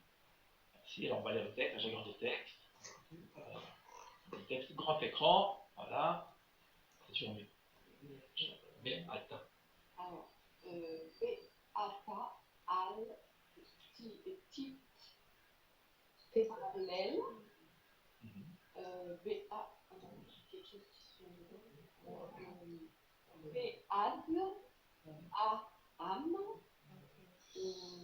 a atse Ve'al tissa va adam rina utfila ve'al tifega bis ki enemi shomea otak. Je vous rappelle que le kaf ici est final. Et combien de lettres finales dans l'hébreu? 5. La seule lettre finale qui portera un chef. Un chef muet. Voilà. Et très rarement un point fort. On traduit les canines. Quant à toi, ne prie pas pour ce peuple-ci. N'élève pas de supplications ni de sollicitations en leur faveur. Et n'insiste point dans tes prières auprès de moi, car je ne t'exauce pas. Très bien. Tirez la référence importante. Jérémie 7,16. Très bien. Alors, regardez que du texte ici, sans entrer dans le détail maintenant. C'est l'Éternel qui parle là, ici, à Jérémie. D'accord? N'intercède pas. Oui. Que lui demande l'Éternel? Que demande l'Éternel à Jérémie là? C'est très très long, hein. Le texte est très très long. Je ne vais pas intercéder. Mais intercéder. Il lui donne un ordre. Quel ordre? Absolument. Un ordre ici, on a bien. Pas intercéder pour le... Absolument. Pas prier. Oui, il lui dit quoi? Il lui dit non, mais... Intercéder. Absolument, il dit non, tu ne dois pas prier pour ce peuple qui a fauté. C'est une épreuve. C'est une épreuve. C'est le contraire qu'il faut comprendre. Ça veut dire, je te demande de prier. Il le met à l'épreuve, bien évidemment, ça nous l'aurons compris. Mais, regardez bien le verbe. Le verbe, ça s'appelle un parallélisme biblique. Voyez-t-il parallèle? Ici, nous retrouvons Tefila. Excusez-moi, nous avons Rina. Ici, nous avons Tefila, qui veut dire prière. D'accord? Très bien. Et nous avons, regardez bien, le verbe. Regardez bien. Paga. Vous voyez le verbe paga, c'est le verbe que nous avons rencontré à propos de Jacob. Vous le voyez? Et donc, regardez, un instant, je vais juste, regardez bien ce qu'il dit là, ici. Et vous remarquerez la préposition, vous voyez la préposition qui est ici? Pagabé, que nous retrouvons aussi dans le cas de Yaakov. Je vous rappelle, quelle est la signification de paga? Toucher, arriver. Arriver de manière oui. Paga, c'est le lieu. Voilà. Comme s'il y avait un accident ici, vous voyez, ici, il y a un accident, ici. C'est vraiment par surprise. Et une idée de puissance, de force. Voilà, donc c'est une prière particulière aussi. Oui, une prière. Le prophète veut intercéder pour le peuple, absolument, il force ici. Il va insister. Vous voyez, par tous les moyens pour que l'Éternel, finalement, exauce sa prière. Donner au peuple. Et là, il... Oui, Yvan. Attendez, Yvan, vous voulez prendre la parole, Yvan? Non, c'est juste une prière qui touche. Touche. Très bien, qui touche. Pourquoi qui touche? C'est excellent. Parce que le mot paga veut dire toucher. Voilà. Vous le savez d'ailleurs. C'est la même racine qui touche. Tout à fait. Donc ne me touche pas. C'est ça que ça veut dire. Ne me touche pas par tes prières. Je ne veux pas. Le peuple, c'est tellement foudroyé, il a tellement péché, que je ne veux pas que toi, le prophète, tu viennes et tu défends sa cause. Alors évidemment, il faut comprendre le contraire. Bien évidemment. C'est une épreuve. Bien sûr, c'est une épreuve. Alors, on montre bien que Jérémie est un des prophètes qui ressemblera à Moïse. Hein. Jérémie, c'est Moïse, c'est Abraham. Hein. On apprend ça d'Abraham. Abraham, vous vous rappelez, le rebelle. Hein. J'y reviendrai souvent, j'y reviens souvent. Les prophètes ont d'abord des rebelles. Quand l'Éternel dit à Moïse qu'il va détruire le peuple, c'est la même chose. C'est une incitation. Enfin, c'est là justement que Moïse rentre dans la prière et se bat. Et c'est là où il devient le grand personnage, en fait. Les grands personnages, d'accord, ce sont ceux qui vont prendre la cause des plus humbles. Vous voyez, et même ceux qui ont fauté. Ils vont se trouver toujours les grands avocats. Regardez les grands avocats, les grandes causes. D'accord? Toujours trouver le point, vous voyez, le point de lumière chez autrui, chez l'autre, et l'Éternel, il est exaspéré, il dit, je ne veux pas. Tout le monde, c'est fini. Pourquoi il dit ça? Parce qu'il sait très bien, il sait pertinemment l'Éternel, dans le texte, en sous le texte, que si Jérémie prie, il allait bien où il prie, sa prière sera exaucée. Bon. Vous vous rappelez pour Moshe, à l'entrée de la terre d'Israël? Il dit, non, arrête de prier. Oui. Arrête. Il le stoppe. Pourquoi? Parce que s'il avait prié une prière de plus, il serait rentré. Et la puissance de la prière. Voilà. Donc là, l'Éternel lui dit non. Il ne faut pas avoir, comment dire, justement, être forcé d'une certaine manière à exaucer la prière du prophète. Il lui dit non. Voilà. D'une certaine manière, on peut dire que l'Éternel, je dis bien entre guillemets, évidemment, est blessé par l'attitude d'Israël. Vous voyez, paga, c'est aussi blessé. C'est de la blessure. C'est être blessé. Voilà. Aussi. Raïm? Non. Oui. Petite question. Est-ce que l'Éternel s'attendait à la même chose quand Samuel a pleuré pour Shaoul ou pas alors du coup? Pareil, c'est pareil. Oui, il lui a dit arrête. Non, je me rappelle pas. Il lui a dit arrête de pleurer. Oui. Parce qu'il s'est lamenté à propos de Shaoul et il lui a dit arrête de pleurer. Oui. L'Éternel l'a rejeté. Oui, mais je ne crois pas qu'on puisse faire le rapprochement dans ce cas-là. Non. Direct. Non. Alors, franchement, il est trop, à mon avis, trop tiré. Je vais revoir le texte, évidemment, il faudra revoir les sources. Donc, je n'ai plus en tête. Il faudrait les revoir, vous voyez, avec le texte lui-même. Mais, ouais, il faudra revoir le texte. Je sais pas si vous dire. Oui. Il y a, comment, avec Shaoul, l'Éternel retire la royauté de dessus Shaoul. Et c'est seulement après que Samuel pleure ce qui arrive, quoi. L'échec. Non, mais il pleure, voilà, il pleure, en fait. Oui, il pleure beaucoup plus parce que, en fait, je vais dire pourquoi, après moi en tout cas. Parce qu'au début, Shmuel avait donné toute sa confiance. N'oubliez pas que qui a oint Shaoul? C'est Samuel, c'est Shmuel. Bien sûr, il a faire de confiance. Pourquoi Shmuel sera si dur avec Shaoul? Pas parce que simplement l'Éternel lui a donné l'ordre d'aller le voir et de lui retirer la royauté, c'est parce qu'il y a ici ce sont les hommes. Il y a un lien entre les hommes. Déception. N'oubliez pas que Shmuel est beaucoup plus âgé que Shaoul. Que Shaoul, à un moment donné, eh bien, c'est le pouvoir. Il oubliera finalement qu'il a beaucoup à apprendre de Shmuel. Et il va finalement s'accaparer le pouvoir, même le pouvoir spirituel, vous vous rappelez, et Shmuel le prendra très très mal. C'est même sur le plan personnel. Donc je pense que s'il pleure dans ce cas-là, dans ce sens-là, j'essaie de revoir le texte, je pense que s'il pleure, c'est beaucoup plus par déception, pour défendre la cause de Shaoul, pas du tout, parce que Shaoul est exclu totalement de la... Il n'y a pas de privilège, ici il n'y a aucun privilège. Là, je ne pense pas que Shmuel vienne défendre, bien au contraire. Shmuel sera très très dur à l'égard de Shaoul. Oui.